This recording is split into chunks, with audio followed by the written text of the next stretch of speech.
On peut en fait apprendre à gérer son boulot, on peut apprendre à organiser sa maison, on peut apprendre à planifier ses rendez-vous avec ses copains, ses copines, sa famille. En revanche, être dans un parcours PMA, on ne sait pas quand on y rentre et on ne sait pas quand on en sort. Bonjour à toutes et peut-être à tous et bienvenue dans À l'écoute de votre fertilité, le podcast dédié à vous, futures mamans, qui vous accompagne dans la réussite de votre projet grossesse. Tout au long de cette série de podcasts sur la fertilité, nous allons découvrir des interviews exclusives, mais surtout en apprendre plus sur le fonctionnement de notre corps. Bonjour Clémence, merci pour votre participation. Nous sommes ravis de pouvoir échanger avec vous et de pouvoir vous accueillir sur le nouveau thème de notre série de podcasts à l'écoute de votre fertilité. Aujourd'hui, nous allons parler de tout l'aspect émotionnel sur l'infertilité féminine mais aussi masculine et notamment dans le cadre d'un parcours PMA. Et nous savons toutes que beaucoup de patients sont confrontés à l'infertilité et font appel à la sophrologie. C'est pourquoi on aimerait vraiment pouvoir avoir votre avis d'expert, et puis vos conseils également sur le sujet. Je vous laisse vous présenter et puis on pourra échanger sur ce sujet-là. Bonjour à tous, à ceux qui m'écoutent et merci Julia de me recevoir aujourd'hui. Je m'appelle Clémence Martin, je suis sophrologue spécialisée en périnatalité. J'ai décidé de me spécialiser dans l'univers de la périnatalité qui inclut notamment tout un volet autour de la conception et notamment de l'infertilité. C'est un sujet qui me passionne et la sophrologie est vraiment un outil efficace qui permet d'apprendre à une femme et aussi à un couple dans le cadre d'un parcours PMA à gérer ses émotions via des outils simples et efficaces. Si je dois me présenter rapidement pour savoir qui je suis, et j'ai été pendant près de 10 ans en entreprise. J'ai travaillé en finance d'entreprise dans l'univers du luxe, en mode et parfum. Et j'avais un besoin d'écouter en fait la personne que j'étais au fond de moi et professionnellement, voilà, de m'épanouir. J'ai décidé de quitter l'univers de l'entreprise pour reprendre des études et de devenir sophrologue. C'était il y a à peu près 3 ans. Aujourd'hui, j'ai un cabinet dans le 16e dans lequel je reçois des femmes et des couples autour des sujets notamment de la périnatalité. Merci Clémence pour cette belle présentation. Quel est le principe de la sophrologie en quelques mots ?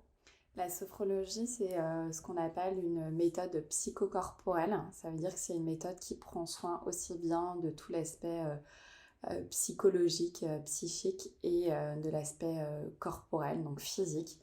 L'idée, c'est que en faisant de la sophrologie, moi, j'intègre le bien-être mental et physique de la personne que j'ai en face de moi ou du couple que j'ai en face de moi, aussi bien par un temps d'échange complété par un temps de pratique. Et donc, c'est de prendre l'être humain dans sa globalité. La sophrologie, l'objectif et l'intérêt, c'est d'apprendre à un être humain aussi bien à se relaxer, à se détendre et à apprendre à gérer son stress et ses émotions. C'est une méthode qui existe depuis à peu près une 50aine d'années, mais qui aujourd'hui est en plein développement depuis à peu près 5 ans, parce qu'on est dans une société dans laquelle le stress est extrêmement pesant et présent, et notamment dans le cadre d'un parcours PMA, parce qu'il y a beaucoup de rendez-vous, il y a beaucoup d'inconnus. C'est aussi laisser le destin du fonctionnement de son corps entre les mains des médecins, mais aussi de thérapeutes qui vont soulager et accompagner un couple dans le cadre de ce projet de grossesse. D'accord, alors vous avez un peu répondu à la question suivante que je souhaitais vous poser. En fait, quel est vraiment le lien entre la sophrologie et l'infertilité féminine ? Quel est l'intérêt de la sophrologie du coup sur la fertilité, que ce soit féminine, masculine et dans le cadre d'un parcours PMA ? Alors, je vais compléter ce que j'ai dit juste avant. L'infertilité féminine, déjà pour poser un diagnostic autour de l'infertilité, ça peut prendre du temps. Donc, généralement, une femme qui a un projet bébé depuis 6, 12, 18 mois et une femme qui est souvent émotionnellement aussi a des émotions qui la parasitent, qui sont très prenantes. Donc, moi, j'interviens aussi dès le début du projet de grossesse.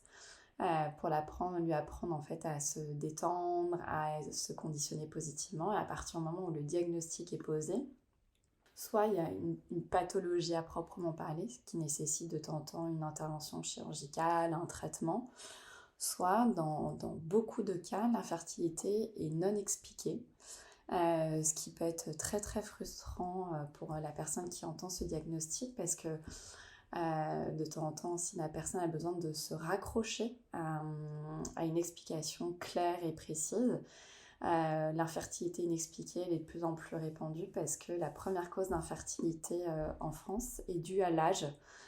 Donc c'est difficile aussi de comprendre que l'âge n'est pas forcément son meilleur ami dans le cas d'un projet bébé. Et donc moi j'interviens aussi bien dans la gestion des émotions pour toutes ces étapes à vivre, ces rendez-vous médicaux qui sont très stressants.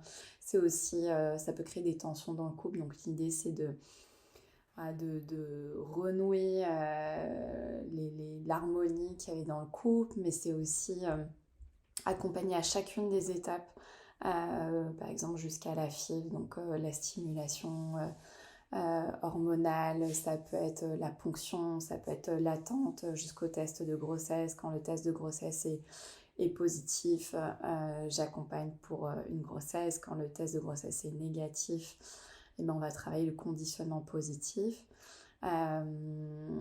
Et c'est vraiment des étapes qui sont propres à chacune, mais aussi personnalisées. Donc moi, j'ai une palette de thématiques qui est infinie autour de la PMA, parce qu'elle est vraiment propre à chacun et à chacune.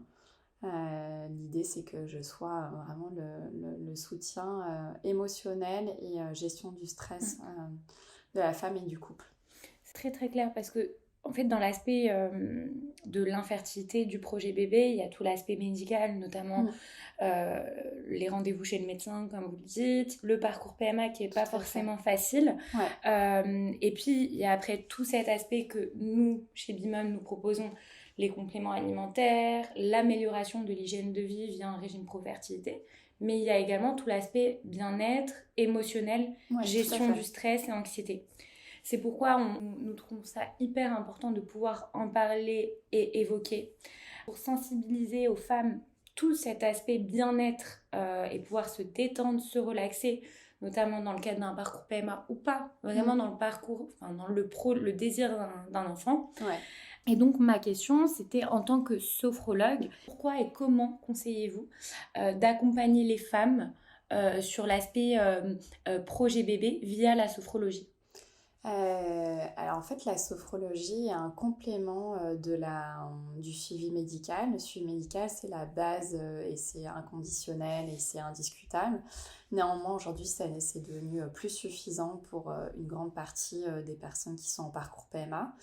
Il y a tout un volet qui autour du parcours PMA qui est autour en fait, de l'incertitude, de la frustration, mais aussi de la culpabilité, de l'incompréhension. Et donc tout ça fait que les émotions en fait sont des montagnes russes, et il y a une forme d'instabilité émotionnelle que les personnes n'ont pas l'habitude de vivre, parce que on peut en fait apprendre à gérer son boulot, on peut apprendre à organiser sa maison, on peut apprendre à planifier ses rendez-vous avec ses copains, ses copines, sa famille. En revanche, être dans un parcours PMA, on ne sait pas quand on y rentre et on ne sait pas quand on en sort. Donc c'est extrêmement frustrant, et du coup ça fait partie d'une étape de la vie que les personnes n'ont pas l'habitude de vivre, parce qu'ils n'ont aucun contrôle sur ce parcours. Et du coup en fait ça crée une forme aussi d'impatience, une forme de questionnement. Pourquoi moi, pourquoi ça arrive à moi et pas aux autres, combien de temps ça va prendre, l'envie d'y croire, et puis le lendemain voilà, sentir qu'on n'a plus cette motivation pour l'emporter. Et donc émotionnellement il y a une forme d'instabilité, et donc moi j'interviens pour justement stabiliser ces émotions qui vont et qui viennent, et créer une forme de stabilité qui va en fait permettre à la personne d'être apaisée et sereine tout au long de son parcours PMA. Et c'est aussi un point qu'on avait partagé ensemble, Julia, mais c'est vrai que il y a l'aspect du stress, en fait, peut jouer dans le cadre d'un parcours PMA. Parce que quand une personne est stressée, elle diffuse dans le corps une hormone qui s'appelle le cortisol, qui vient complètement en fait, habiter le corps de la femme et de l'homme.